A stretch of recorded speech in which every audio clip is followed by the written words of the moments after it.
Now, you may not know it, but you may already belong to an atheist church. Yeah, I'm serious. You. Let me quote another article here. This one's entitled, Voices of Unbelief Behind the Pulpit.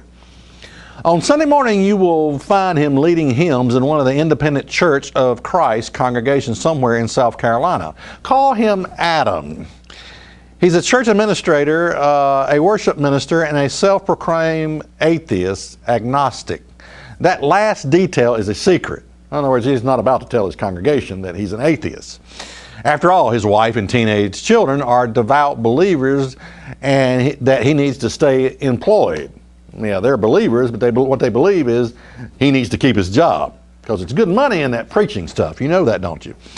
Here's how I handle my job. I see it as play acting.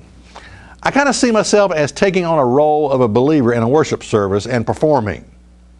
Fascinating, is it not? I mean, these are men behind pulpits, voices of unbelief behind pulpits.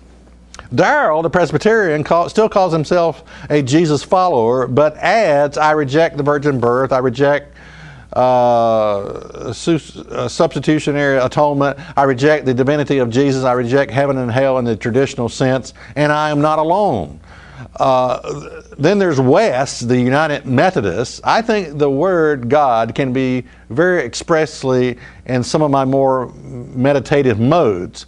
I've thought of God as a kind of poetry that is written by human beings. I mean, this is the concept that he has of God. Poetry written by human beings.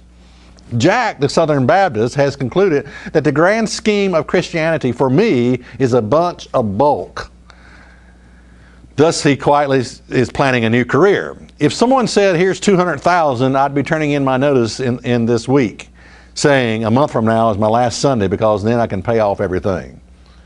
A Southern Baptist that says Christianity is a bunch of bulk. So, like I said, you may already belong to an atheist church and just not know it. Could your minister be an atheist? Well, how would you know it? You know, he's not going to tell you. You understand that, don't you? He's not going to come up and announce one Sunday, I'm an atheist, I don't believe a thing I'm saying. You understand that, don't you? Now, the characteristics of an atheist church is they, according to this, they like singing songs, they like uplifting messages, they like the fellowship, they like improving themselves, improving yourself, they like helping others. You know, when you think about it, the characteristic of a Christian church and an atheist church is basically the same, according to this.